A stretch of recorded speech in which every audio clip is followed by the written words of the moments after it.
Hello दोस्तों, आपने पिछले एपिसोड में देखा था कि लिया ने अपने जैसा टैलेंटेड लड़का फाइनली खोज लिया था, जहां पर उसे खोजने के दौरान एक मिस्टीरियस अंडरग्राउंड में आ चुका था। वहां पे जैसे ही वो आगे बढ़ता है, उसके सामने एक मिस्टीरियस पॉड होता है, जिस पॉड को काफी ज्यादा जंजीरों से बांध के रखा गया होता है। तो अब देखेंगे नेक्स्ट एपिसोड के स्टार्टिंग में। तो इस एपिसोड के स्टार्टिंग में हमें लियान को दिखाया जाता है, जो कि उसी पॉड के सामने पड़े हुए कई सारे लाशों को देख रहा होता है और मन में सोच रहा होता है, आखिरकार इन लोगों की हालत ऐसी किसने की। लियान को यह सब समझने में देरी नहीं लगती कि इस पॉड में कोई और नहीं बल्कि लियाओ कैद है। तो लियान उसके फादर सिटी लॉर्ड से पूछने लगता है कि आखिरकार तुमने अपने बेटे को ऐसी सजा क्यों दी। तो सिटी लॉर्ड उसे बताता है, यह मेरा असली बेटा नहीं है, मैंने तो सिर्फ इसका यूज अपने फायदे के लिए किया था, क्योंकि सिटी लॉर्ड बनने के लिए एक कंडीशन रखी गई थी, जिसमें कि कोई मेरा बेटा होना चाहिए और तभी मैं सिटी लॉर्ड की पोजीशन को हासिल कर पाऊंगा, इसलिए मैंने इसे अपना बेटा बना दिया। तो लियान उसे पूछता है कि यह लड़का कहाँ से आया। तो सिटी लॉर्ड उसे बताने लगता है, इस लड़के को उन्हीं इमोर्टल्स ने मुझे दिया था। यह सब सुनने के बाद लियान ये तो जान चुका था कि सिटी लॉर्ड अपने पोजीशन के लिए कुछ भी कर सकता है, क्योंकि सिटी लॉर्ड अपने दोनों भाइयों को मार के ये पोजीशन हासिल किया। तो उसका बेटा उसके सामने क्या था। फिर उसके बाद सिटी लॉर्ड उसे बताने लगता है, अब तो तुम इस जगह पे पूरी तरीके से फंस गए हो। तुम साइड में पड़े हुए लाशों को देखकर यह अंदाजा तो लगा सकते हो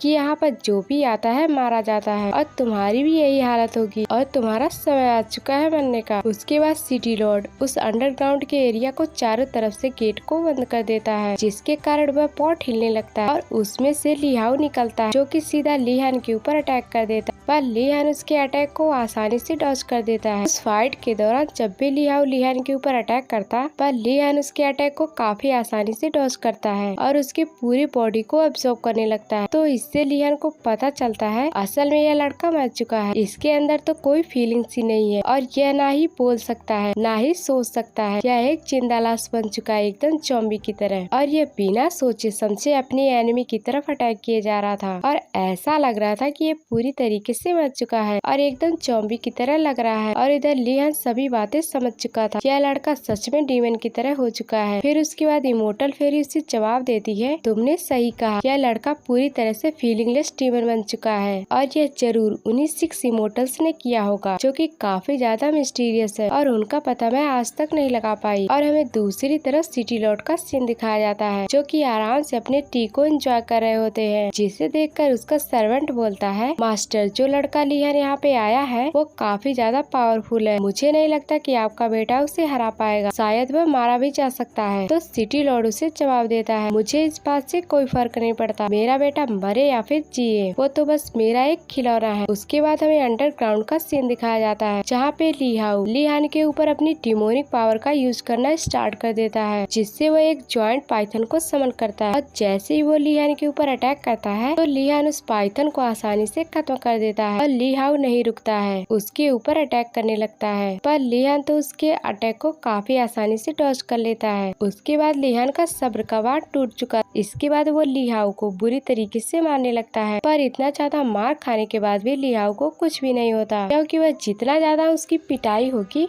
उतना ही ज्यादा पावरफुल बनेगा और उतना ही ज्यादा पावरफुल तरीके से अटैक करेगा। कि तभी लियाओ लियान के ऊपर अटैक करता है, तो लियान उसके हाथों को पकड़ के उसके कपड़े फाड़ देता है। फिर लियान को लियाओ के पीठ पर एक सिंबल नजर आता है, जिसे देखकर इमोर्टल फेरी उससे बताने लगती है, यह कोई मामूली मार्क नहीं है, यह एक श्राप है, जो कि अपने अपोनेंट के पावर को एब्सॉर्ब करके उसी के खिलाफ यूज करना चाहता है, जिससे यह काफी ज्यादा पावरफुल बन जाएगा और तुम्हें आसानी से हराना काफी ज्यादा आसान हो जाएगा। तो लियान इमोर्टल फेरी से पूछने लगता है, आखिरकार मुझे इस कर्स का कैसे इलाज मिलेगा, क्या तुम इसे तोड़ सकती हो। तो इमोर्टल फेरी उससे बताती है, यह कर्स कोई मामूली कर्स नहीं है, यह काफी ज्यादा पावरफुल है और यह काफी ज्यादा मिस्टीरियस भी है, इसे समझना बहुत ही मुश्किल हो सकता है, लेकिन मैं जरूर ही समझ लूंगी। अगर हमने इसके ऊपर बने हुए मार्क को खत्म कर दिया तो यह बुरी तरीके से ब्लास्ट होगा और यह आसपास के जगह को भी तबाह कर सकता है और यह काफी ज्यादा खतरनाक हो सकता है। है। फिर हमें ली हाउ को दिखाया जाता है जिसका पावर काफी ज्यादा तेजी से बढ़ने लगता है। फिर हमें सिटी लॉर्ड का सीन दिखाया जाता है जो कि बोल रहा होता है, मैंने अपने बेटे को इतना ज्यादा खूंखार बनाया है जो कि किसी को मारने से पीछे नहीं हटेगा और इन दोनों को भी मार देगा और इसी की मदद से तो मैंने इतने बड़े एम्पायर को खड़ा किया है और अपने लॉर्ड की पोजीशन को हासिल किया। फिर हमें अंडरग्राउंड का सीन दिखाया जाता है जहाँ पर ली हाउ ने अपने पावर को अपने मैक्स लेवल पर पुश कर लिया होता है जिसके कारण वह काफी ज्यादा पावरफुल पाइथन को समन करता है जो कि काफी ज्यादा पावरफुल लग रहा था और वह लिहान के ऊपर अटैक कर देता है। पर लिहान इस अटैक को भी काफी आसानी से डॉज कर लेता है जिसे देखकर बाहर खड़ा हुआ सिटी लॉर्ड देखकर हैरान हो जाता है और लिहान उसे काफी आसानी से हराकर उसे बाहर लेके आता है। लिहान को देखकर सिटी लॉर्ड काफी ज्यादा घबरा जाते हैं। लिहान सिटी लॉर्ड की तरफ बढ़ने लगता है और बोलता है, तुमने मुझसे काफी ज्यादा झूठ बोला, अब तुम्हारी खैर नहीं। कि तभी सिटी लॉर्ड को बचाने के लिए ली हाउ उसके बीच में आ जाता है जिसे देखकर लिहान सिटी लॉर्ड को बोलने लगता है, कितना ज्यादा बेशरम इंसान हो तुमने अपने बेटे के साथ इतना ज्यादा गलत किया, फिर भी तुम्हारा बेटा तुम्हें बचाने की कोशिश में लगा हुआ है, मगर तुम कैसे बाप हो, अपने बेटे को बचाने के लिए कोशिश भी नहीं की, अपने फायदे के लिए अपने बेटे को एक जिंदा लाश बना दिया। इसके बाद हमें बताया जाता है सिटी लॉर्ड ने इमोर्टल्स को खबर कर दिया था कि कोई लड़का उसे मारना चाहता है, इसीलिए वो सब यहाँ पर आने के लिए निकल चुके होंगे। कि तभी सिटी लॉर्ड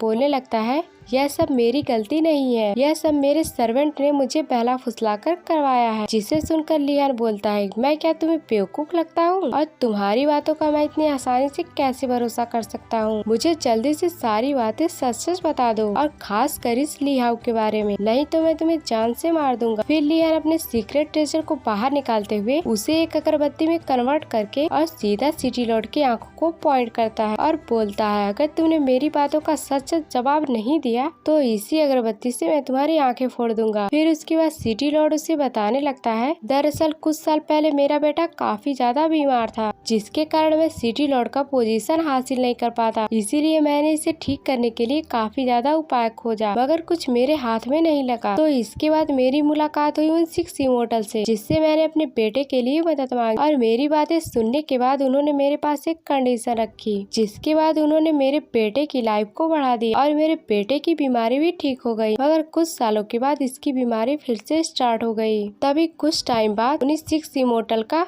हमारे सेक्टर पे हमला होता है, तो जिसके दौरान मैंने उनसे मदद मांगी थी तो उन्होंने मेरे बेटे को एक श्राप दे दिया जिसके कारण मेरा बेटा पागल हो गया। इसके बाद इसका बिहेवियर काफी ज्यादा डिमोनिक लग रहा था जिसके कारण मुझे यह सब करना पड़ा और पागल होने के बाद भी मेरे ही काम आ रहा था जिससे कि मुझे कोई परेशानी नहीं होगी। मैंने अपने बेटे की मदद से काफी ज्यादा पावरफुल सिटी बनाई जिसका मैं आज लीडर हूँ। उसकी बात सुनने के बाद लिहान उसे पूछने लगता है, अच्छा तो ये सब हुआ था, तो आखिरकार तुम ये बताओ कि वो 6 इमोर्टल कहाँ चले गए। तो सिटी लॉर्ड उसे बताने लगता है, मैंने उन्हें 7 साल पहले देखा था, उसके बाद मैंने उन्हें आज तक नहीं देखा। तो लिहान उससे बोलता है, तुम्हारे बेटे ने तुम्हारे लिए काफी ज्यादा कुर्बानी दी मगर तुमने अपने बेटे के लिए कोई कुर्बानी नहीं दी, मगर अब टाइम आ चुका है तुम अपने बेटे के लिए कुछ कुर्बानी दो, तुम एक बाप बनने के लायक भी नहीं हो। तो लिहान अपने अगरबत्ती को एक स्वॉर्ड में कन्वर्ट करके उसके गले के आर पार कर देता है जिससे कि वो बुरी मौत मरता है। फिर लिहान इमोर्टल फेरी को बोलने लगता है, यहाँ आने के बाद हमें काफी सारा सबूत मिल गया उन 6 इमोर्टल को खोजने का भी। फिर लिहान इमोर्टल फेरी से बोलने लगता है, तुम इस लड़की के बॉडी पे बना हुआ कर्स खत्म करो जिससे कि यहाँ काफी ज्यादा बड़ा ब्लास्ट होगा। तो वो 6 इमोर्टल इसे देखने के लिए यहाँ पर जरूर आएंगे और जैसे ही वो 6 इमोर्टल यहाँ पर आएंगे मैं उन सभी को मारकर अपना बदला कंप्लीट कर लूंगा। कि तभी इमोर्टल फेरी उस लड़के के ऊपर मौजूद श्राप को खत्म कर देती है जिसके कारण काफी ज्यादा बड़ा ब्लास्ट होता है जिसके कारण उसकी बॉडी खत्म हो जाती है और इससे काफी ज्यादा पावरफुल रोशनी बाहर को निकलने लगती है जो कि सीधा हेवन की तरफ चलने लगती है, जिसे देखने के बाद उन सभी इमोर्टल्स को पता चल चुका था हमारा बनाया गया लड़का खत्म हो चुका है, इसीलिए इसका पता लगाने के लिए इमोर्टल वर्ल्ड में आ चुके थे। इसके बाद लिहान उसे मारने के लिए अपने किंग ऑफ फेल के अवतार में आ चुका था जो कि थ्रोन में बैठे हुए उन सभी का इंतजार कर रहा था जो कि काफी कूल अंदाज होता है। यहाँ पर 6 इमोर्टल के आने की वजह से यहाँ का मौसम काफी ज्यादा खराब होने लगता है और काफी ज्यादा आंधी तूफान भी चलने लगता है। तो इमोर्टल फेरी लिहान को बताने लगती है, वो सभी आ चुके हैं इसलिए तुम रेडी हो जाओ। इमोर्टल के आसपास आने की वजह से काफी ज्यादा अजीब आवाज गूंजने लगती है जो कि काफी ज्यादा मिस्टीरियस आवाज होती है। लिहान को जैसे पता चलता है वो सभी इमोर्टल्स आ चुके थे, लिहान के सब्र का बांध टूट जाता है